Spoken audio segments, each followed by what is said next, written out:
Ассалаумағалейкум қазақ елі. Мен ешқандай ақталып бұл жерде болмаса баламды ақтап, інімді ақтап тұрғаным жоқ бұл жерде. Қорқып, шындығы керек, бұл дүрбелеңнен, бұл қай-қасіреттен шаршадым. Мен тек әділ сот болуын қалай. Если менің кінәм болса, мені кінәласын.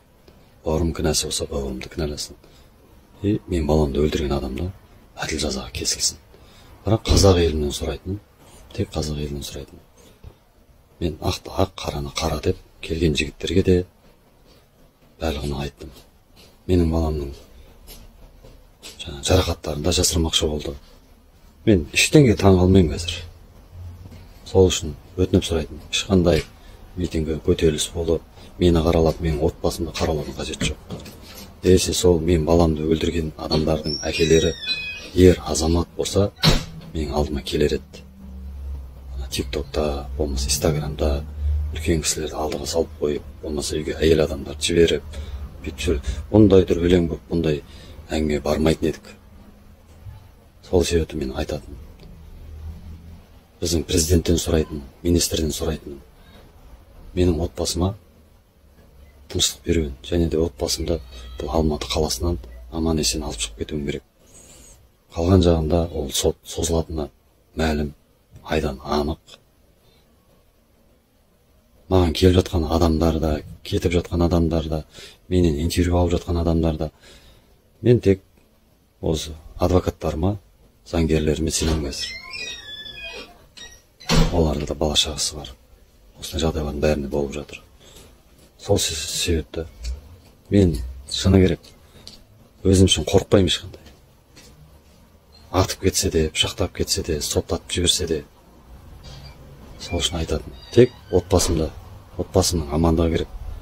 Бауырым, әке шешем, бала шағам, соларды осы Алматы қаласынан, Алматы облысынан алып шығып кетсем болды. Аман есен. Осы айтатын. Қолымнан келгенше сабырлықпен, ақылға салып, артын ойлап, қолымнан келгенше тырысып жатырмын. Ешкіммен қорқып, ойланып тұрғаным жоқ. Бірақ сұрайтын. Жоғарыдағы президентімізден, министрден әділ сот болуын. Мен өзімнің әлсіздігімді оларға көрсетпеймін ешкімге. Шындықты айтып қойдым. Талғар облысында болықты, акиматтағы болықты, больницадағы болықты.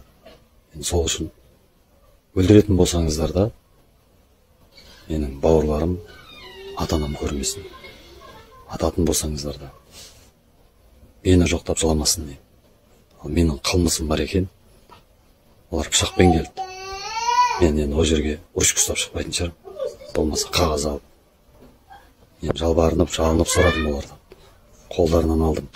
Қолдарын еркекше беріп кетті сол жерде. Болды деп. Енді артынан келіп істеп отқан тірлігі.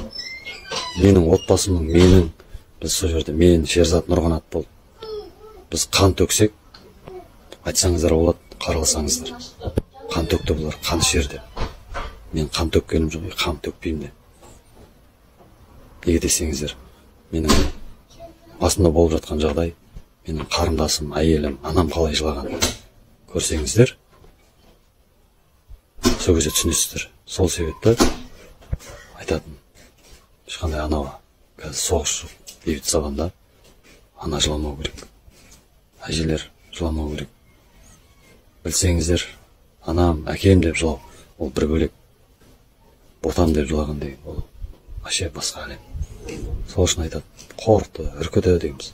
Ақылға, байыпқа салып, сабырға келіп. Мен қазақ болғаннан кейін, бірден бір қазақтың қаны ақпасын деп. Айтарым болса, ал соттайын десеңіздер, соттаңдар. Жоқ, атамыз өлтіреміз десеңіздер, өлдіріңдер. Бірақ көзім жетті. Қазақстанда әділетті шешім шықпайтынына. Тек бір ғана өтінішім. Қазақ еліне ешқандай қан төгіс болмасын. Президент мырзадан сұрайтын. Отбасымды аман есен алып кетуім. Болмаса, басқа мемлекетке бала шағамды алып шығып кетемін.